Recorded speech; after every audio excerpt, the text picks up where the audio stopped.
Good morning बच्चों। आज हम करेंगे क्लास 11 का लेक्चर थर्ड है, ये चैप्टर 7 जो कि है structural organization in animals.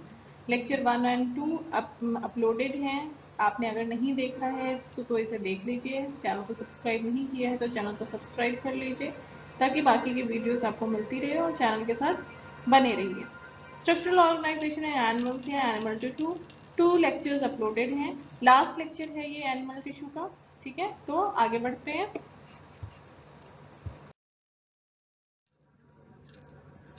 Vascular tissue हमने कनेक्टिव टिश्यू प्रॉपर और स्केलेटल टिश्यू पढ़ लिया था। कनेक्टिव टिश्यू प्रॉपर और स्केलेटल टिश्यू पढ़ा था। ये थर्ड टाइप है, that is vascular tissue. Vascular tissue को हम क्लासिफाई कर सकते हैं ब्लड में और लिम्फ में। ठीक है, दो तरह के फ्लूइड्स होते हैं हमारी बॉडी में, ब्लड और लिम्फ। ये ब्लड और लिम्फ, ब्लड में क्या क्या होता है, ब्लड के क्या कंपोनेंट्स हैं, प्लाज्मा, आरबीसी, डब्ल्यूबीसी और प्लेटलेट्स। ये ब्लड के कंपोनेंट्स हैं, 4 कंपोनेंट्स। और लिम्फ में जो होता है केवल प्लाज्मा और डब्ल्यूबीसी होता है। आरबीसी और प्लेटलेट्स ये लिम्फ्स में नहीं पाए जाते हैं। ठीक है, तो एक एक कंपोनेंट करके हम आगे बढ़ेंगे। ब्लड में, ब्लड एडल्ट ह्यूमन बीइंग में normally it is around 6.8 litre.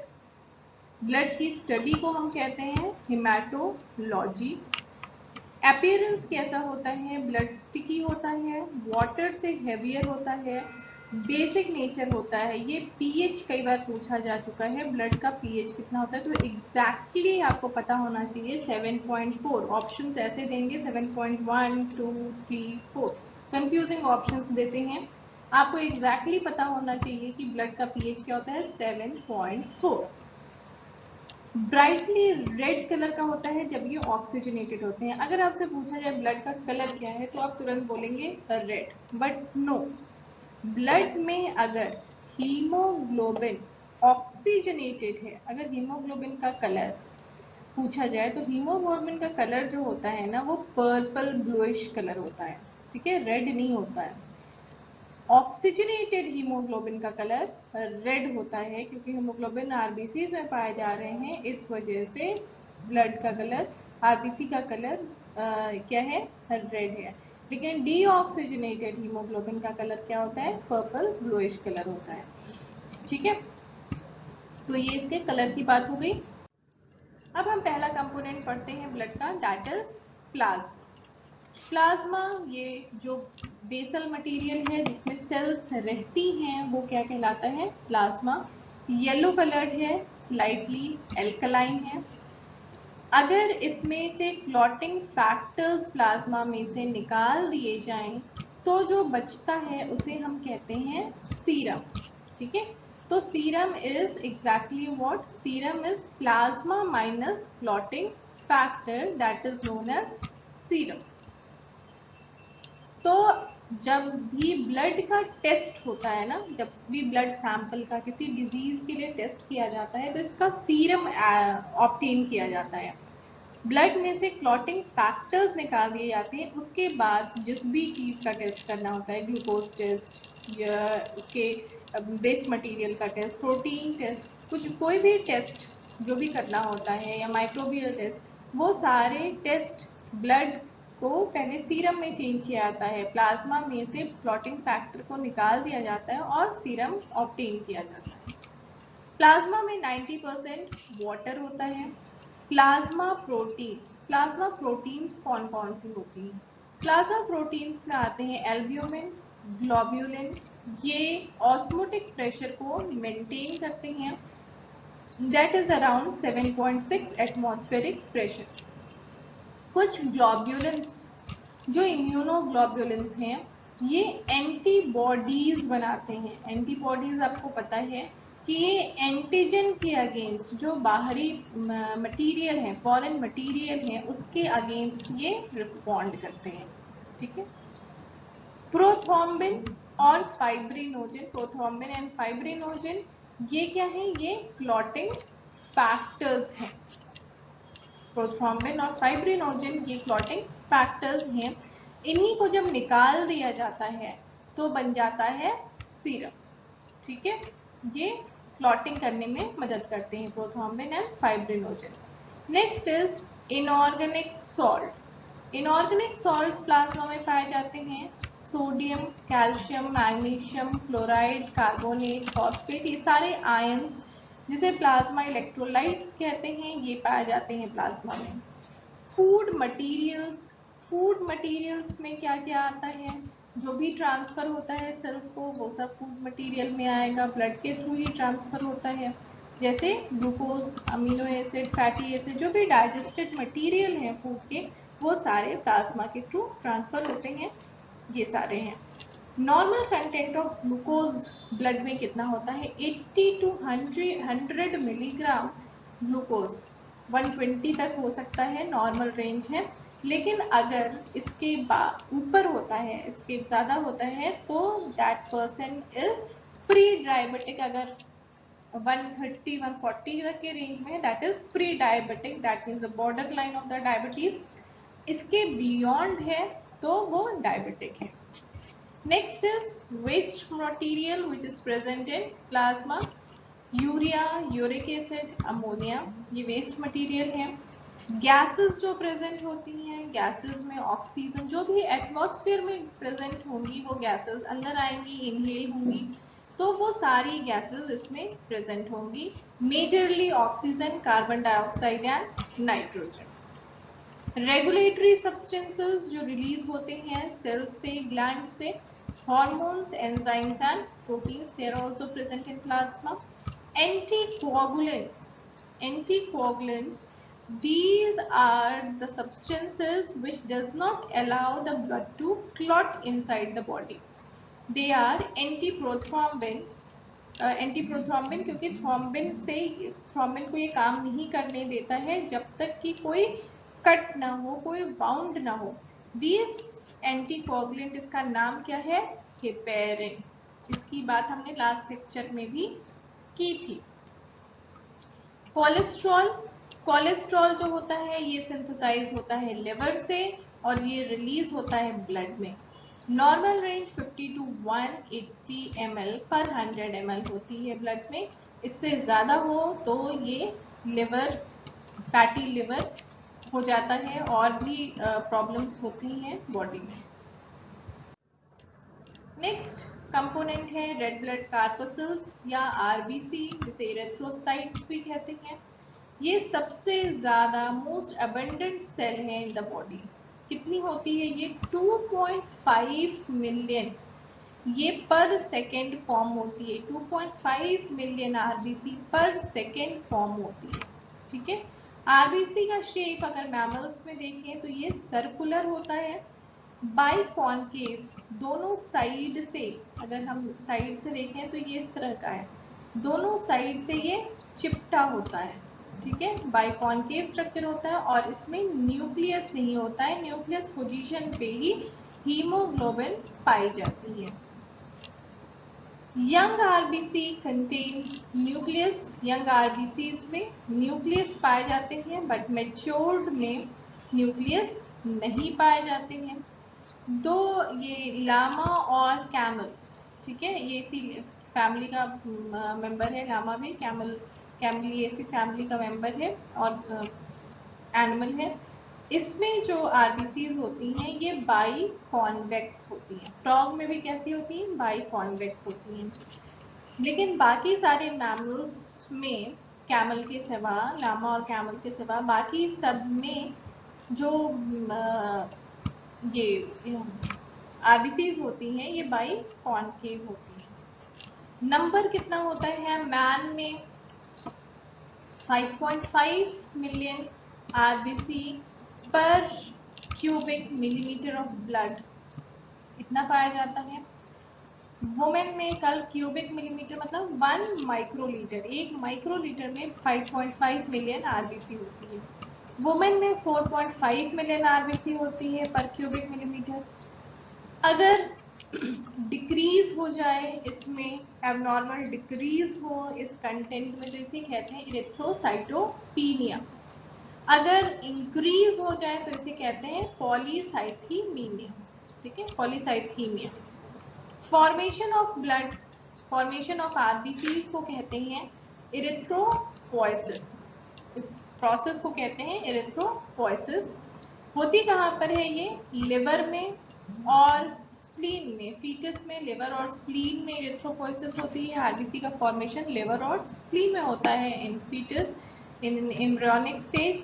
और रेड बोन मैरो में, बर्थ के बाद रेड बोन मैरो में इनका फॉर्मेशन होता है, क्योंकि इनका फॉर्मेशन तो लगातार हो रहा है, लेकिन जन्म से पहले, बर्थ से पहले इनका फॉर्मेशन लिवर में और स्प्लीन में होता है, और बर्थ के बाद रेड बोन मैरो में होता है।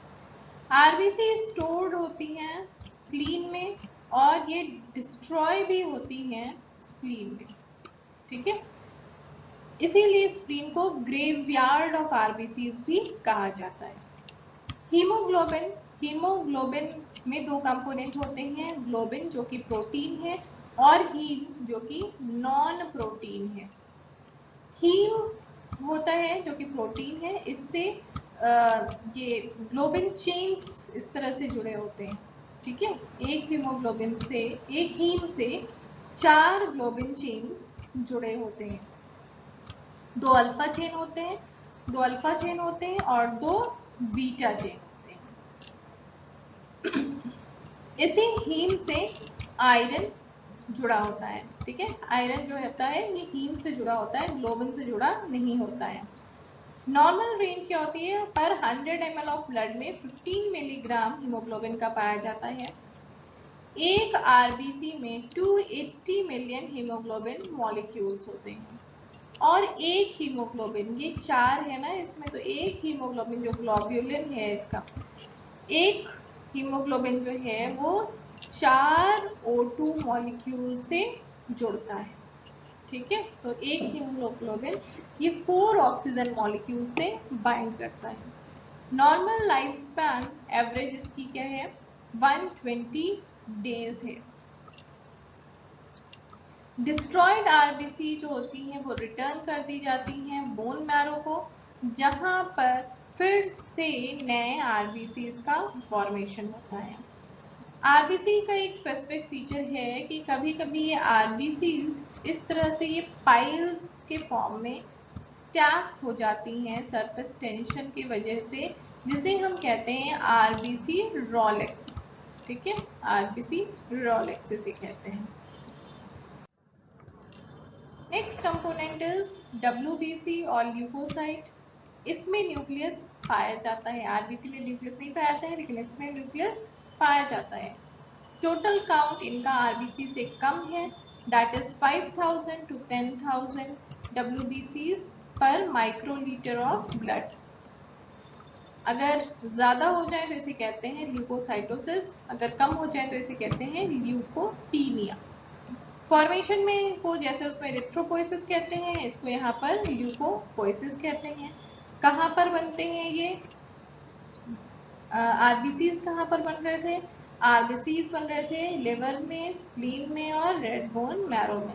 ये बनते हैं लिम्फ नोड में, रेड बोन मैरो में, थाइमस में और स्प्लीन, ठीक है। लाइफ स्पैन इसका क्या है? Average 3 to 4 days. ये एवरेज लाइफ स्पैन है, क्योंकि डब्ल्यूबीसीज कई टाइप्स के होते हैं, तो उनका एवरेज लाइफ स्पैन ये 3 to 4 डेज।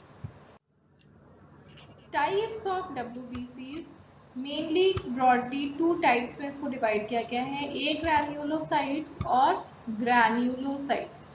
ए ग्रैन्युलोसाइट्स ये जो दोनों हैं मोनोसाइट्स और लिम्फोसाइट्स, ये ए ग्रैन्युलोसाइट्स हैं। इनके साइटोप्लाज्म में ग्रैन्यूल्स नहीं पाए जाते हैं, और ये इनका जो वो होता है, इनका जो न्यूक्लियस होता है ये लोब्ड नहीं होता है, इनका स्ट्रक्चर राउंड होता है। मेन क्या है? ये ग्रैन्यूल्स इसमें नहीं पाए जाते, इसलिए से ए ग्रैन्युलोसाइट कहते हैं।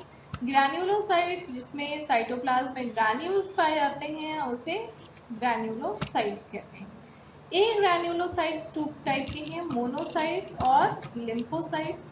मोनोसाइट्स ये लार्जेस्ट WBC है। मोनोसाइट याद रखिए ये लार्जेस्ट WBC है। नेचर कैसा होता है, ये फैगोसिटिक इन नेचर होते हैं, फैगोसाइटोसिस करते हैं। लिम्फोसाइट ये मोनोसाइट से छोटे होते हैं, न्यूक्लियस राउंड लार्ज होता है, और लिम्फोसाइट्स ही एंटीबॉडीज रिलीज करते हैं। ठीक है। ग्रैन्युलोसाइट्स जिसमें जिनके साइक्लोप्लाज्म में ग्रैन्यूल्स पाए जाते हैं उसे कहते हैं ग्रैन्युलोसाइट्स। 3 तरह के होते हैं। इनको डाइज किस तरह के लेते हैं उसकी बेसिस पे ये टाइप्स डिवाइडेड हैं, बेसोफिल, स्नोफिल और न्यूट्रोफिल। बेसोफिल मतलब कि ये बेसिक इन नेचर है, ये बेसिक डाई लेता है, और स्नोफिल ये एसिडिक डाई लेता है, एसिडिक स्टेन से कलर होता है, और न्यूट्रोफिल ये दोनों से कलर होते हैं, एसिडिक डाई और बेसिक डाई दोनों से कलर होते हैं। बेसोफिल जो होता है इसमें जो न्यूक्लियस होता है वो एस शेप का होता है, और ये मिथिलीन ब्लू जो बेसिक डाई है इससे ये स्टेन होता है। ये रिलीज करते हैं हिस्टामिन। ठीक है, ये रिलीज करते हैं हिस्टामिन जो कि क्या है, वैसोडाइलेटर है। स्नोफिल जो होते हैं ये बाइलोब्ड होते हैं, एसिडिक डाई लेते हैं। ठीक है, ईओसिन एसिडिक डाई लेते हैं। न्यूट्रोफिल ये मल्टी लोब्ड होते हैं, और ये एसिडिक और बेसिक दोनों डाइज से कलर होते हैं। ठीक है, तो ये मेजर 2 टाइप्स के WBCs हैं जिसको फर्दर 5 टाइप्स में डिवाइड किया गया है। अब ये चार्ट देखें, ग्रैन्युलोसाइट्स में है न्यूट्रोफिल, स्नोफिल और बेसोफिल। न्यूट्रोफिल कई लोब्स में है, स्नोफिल 2 लोब में है, और बेसोफिल एस शेप न्यूक्लियस है। ठीक है, अमाउंट कितना है पर mm³ या पर माइक्रोलीटर, 3000 to 7000। सबसे ज्यादा अमाउंट में न्यूट्रोफिल ही पाया जाता है। WBCs में अगर हम देखें तो सबसे ज्यादा न्यूट्रोफिल पाया जाता है। टोटल अमाउंट का 40 to 60% WBC जो होता है वो न्यूट्रोफिल होता है। स्नोफिल 100 to 400 सेल्स होती हैं पर mm³ में, और परसेंट वाइज 1 to 4%, और सबसे कम पाया जाता है, 2 आपको याद रखना है, न्यूट्रोफिल और बेसोफिल। बेसोफिल 0.5 से 1%, 0.5 से 1% बेसोफिल है, और सबसे ज्यादा क्या है, न्यूट्रोफिल 40 to 60%। ठीक है, सबसे कम दिन का लाइफ स्पैन भी जो होता है वो बेसोफिल का होता है, फ्यू आवर्स तक होते हैं, और सबसे ज्यादा दिन का लाइफ स्पैन लिम्फोसाइट्स का होता है। ठीक है, क्योंकि ये एंटीबॉडीज बनाती हैं। फंक्शन क्या है, न्यूट्रोफिल्स बैक्टीरिया को फैगोसाइटाइज करते हैं। स्नोफिल ये पैरासिटिक वर्म्स जो होते हैं, एस्केल्मेंथिस और प्लैटीहेल्मिन्थस, वर्म्स के अगेंस्ट ये रिस्पॉन्ड करते हैं, उन्हें किल करने की कोशिश करते हैं।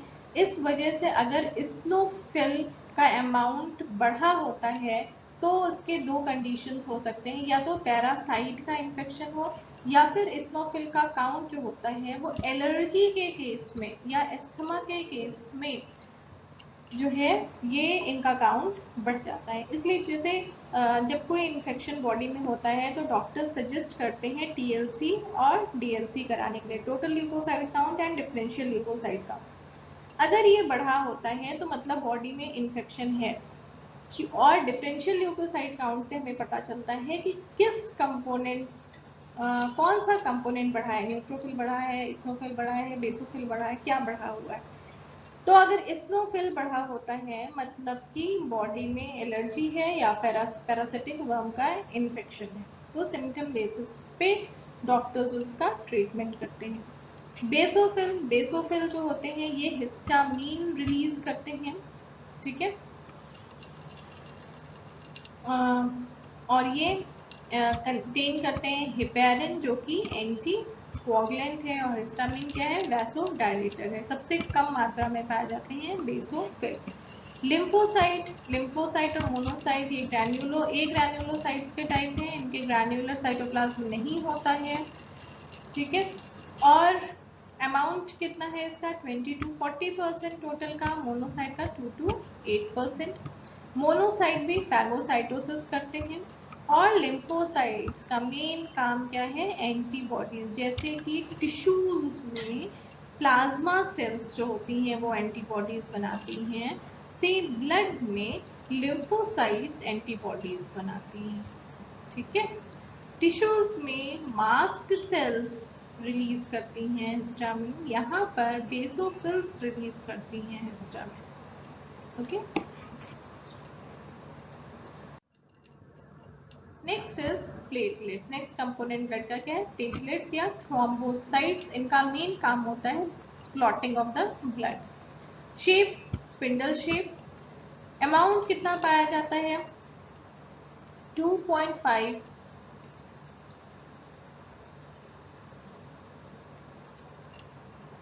2.5 lakh cells per mm³ of blood। Rise in blood platelet को कहते हैं थ्रोम्बोसाइटोसिस, और फॉल को क्या कहते हैं, थ्रोम्बोसाइटोपीनिया। लाइफ स्पैन क्या है 3 to 7 days। ये क्लॉटिंग करती हैं ब्लड का कुछ क्लॉटिंग फैक्टर्स के प्रेजेंस में, जिसे कहते हैं थ्रोम्बोप्लास्टिन या प्लेटलेट फैक्टर। इसके बारे में डिटेल में हम सर्कुलेशन वाले चैप्टर में पढ़ेंगे। लिम्फ, जो वैस्कुलर टिश्यू में पहला आपने पढ़ लिया ब्लड, और दूसरा कंपोनेंट क्या है, लिम्फ। लिम्फ क्या होता है, कलरलेस होता है। इसमें दो ही चीजें पाई जाती हैं, प्लाज्मा और WBCs पाई जाती हैं। ब्लड जो है ब्लड वेसल्स में, आर्टरीज और वेन्स में फ्लो करता है, और लिम्फ जो है लिम्फेटिक कैपिलरीज में फ्लो करता है, लिम्फेटिक वेसल्स में फ्लो करता है।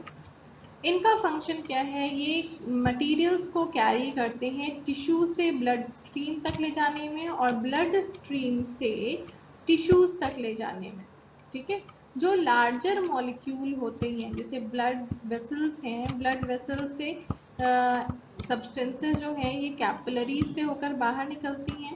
कैपिलरीज से ये लिम्फ वेसल्स में जाती हैं, और फिर ये टिश्यूज में जाती हैं। ठीक है।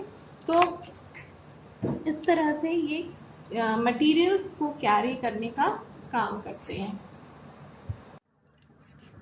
नेक्स्ट जो लास्ट टिश्यू आपको पढ़ना है दैट इज नर्वस टिश्यू। इसका ओरिजिन क्या है, एक्टोडर्मल है। फंक्शनल और स्ट्रक्चरल यूनिट आपको पता है क्या कहते हैं, इसे न्यूरॉन या नर्व सेल कहते हैं। यही एक ऐसी सेल है जो कि डिवाइड मैच्योरिटी के बाद नहीं करती है। क्यों नहीं करती है, क्योंकि इसमें सेंट्रियोल्स नहीं पाए जाते हैं। एनिमल सेल को डिवाइड करने के लिए सेंट्रियोल्स की जरूरत होती है। जब हम सेल डिवीजन पढ़ेंगे तो उसमें पढ़ेंगे कहाँ पे जरूरत होती है। तो एनिमल सेल को डिवाइड करने के लिए सेंट्रियोल्स की जरूरत होती है। इनमें सेंट्रियोल्स नहीं पाए जाते हैं, इसलिए इसमें डिवीजन नहीं होता है आफ्टर मैच्योरिटी। लॉन्गेस्ट सेल है ये। लॉन्गेस्ट सेल, जैसे आप जो सेल्स जो न्यूरॉन्स स्पाइनल कॉर्ड से आपके फुट रीजन तक जाते हैं, ठीक है, वो लॉन्गेस्ट होते हैं। लगभग अराउंड 1 मीटर तक ये हो सकते हैं। 3 पार्ट्स एक न्यूरॉन में होते हैं, सेल बॉडी, डेंड्राइट और एक्सॉन। सेल बॉडी जिसे साइटोन भी कहते हैं, ये है साइटोन रीजन, और इसमें पाया जाता है न्यूक्लियस, ग्रैन्यूल्स पाए जाते हैं, ब्लैकिश ग्रे कलर के ग्रैन्यूल्स होते हैं, जिसे कहते हैं हम नीजल्स ग्रैन्यूल्स। ठीक है, ये होते हैं नीजल्स ग्रैन्यूल्स। ये साइटोन में भी पाए जाते हैं और डेंड्राइट्स में भी पाए जाते हैं। न्यूरॉन में पाए जाने वाले साइटोप्लाज्म को न्यूरोप्लाज्म भी कहा जाता है। डेंड्राइट्स जो होते हैं ये प्रोटोप्लाज्मिक एक्सटेंशंस जो साइटोप्लाज्म से निकलते हैं, साइटोन से निकलते हैं, इसे कहते हैं डेंड्राइट्स। इसमें भी नेजल ग्रैन्यूल्स पाए जाते हैं, ये इम्पल्स को कैरी करते हैं। एक्सॉन जो लॉन्गेस्ट प्रोटोप्लाज्मिक एक्सटेंशन होता है साइटोन से, that is known as axon, and this could either be myelinated or non-myelinated। Myelin sheath इस पे प्रेजेंट हो सकती है। माइलिन शीट एक फैटी शीट है जो कि एक्सॉन के चारों ओर पाई जाती है, जिससे कि इम्पल्स तेजी से आगे बढ़ते हैं। इसकी भी डिटेल नर्वस टिश्यू में आपको अच्छे से मिलेगी। ठीक है, अभी जान लीजिए कि ये माइलिनेटेड भी हो सकते हैं और नॉन माइलिनेटेड भी हो सकते हैं। ये कंडक्ट करते हैं इम्पल्स को from cyton to next dendrite. ये इसके एंड्स होते हैं, टर्मिनल एंड्स होते हैं, जहां से ये ट्रांसफर करते हैं इम्पल्स को एक न्यूरॉन से दूसरे न्यूरॉन पे।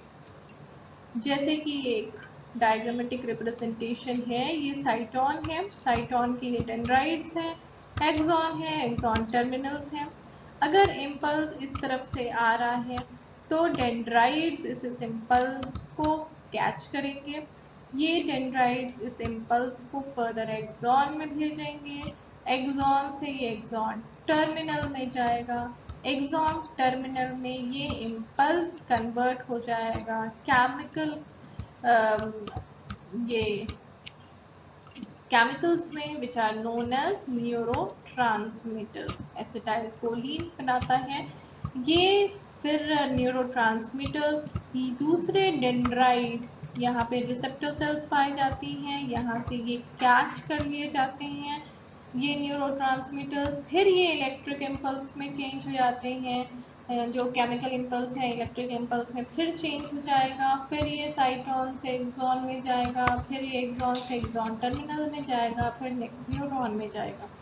इस तरह से इम्पल्स फ्लो करते हैं जब तक कि ये सेंट्रल नर्वस सिस्टम तक न पहुंच जाएं या सेंट्रल नर्वस सिस्टम से एफेक्टर ऑर्गन्स तक न पहुंच जाएं। जहां पर ये एक्सॉन और डेंड्राइट्स मीट करते हैं, इस पोर्शन को हम कहते हैं साइनैप्स। इस गैप को कहते हैं साइनैप्टिक क्लिफ्ट। ठीक है, इतना ही है। ओके, तो ये चीजें थी आपके टिश्यू चैप्टर में, एनिमल टिश्यू चैप्टर में, जो आपके कोर्स में है। अच्छे से पढ़िए, ध्यान से पढ़िए।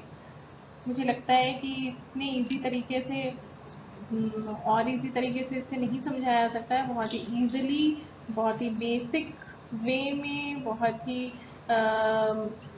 मतलब ईजीएस्ट कन्वर्सेशन के थ्रू मैंने इसे समझाने की कोशिश की है। फिर भी कहीं पर आपको कोई डाउट हो तो उसे पूछिए, श्योरली कमेंट करिए। अच्छा लगेगा कि आपने देखा है वीडियो को, और चैनल के साथ बने रहिए और ज़्यादा से ज़्यादा लोगों को शेयर करिए, लाइक करिए। मुझे नहीं मिलते हैं लाइक्स, ना शेयर्स मिलते हैं, ना लाइक्स मिलते हैं, बस आप वॉच करते हो। और वॉच ऑनलाइन ही करें, डाउनलोड करके ना करें। ठीक है, आज के लिए इतना ही। तैयारी करते रहिए एग्जाम्स की, हैप्पी रहिए, मोटिवेटेड रहिए और चैनल के साथ बने रहिए। Thank you, good day, bye bye.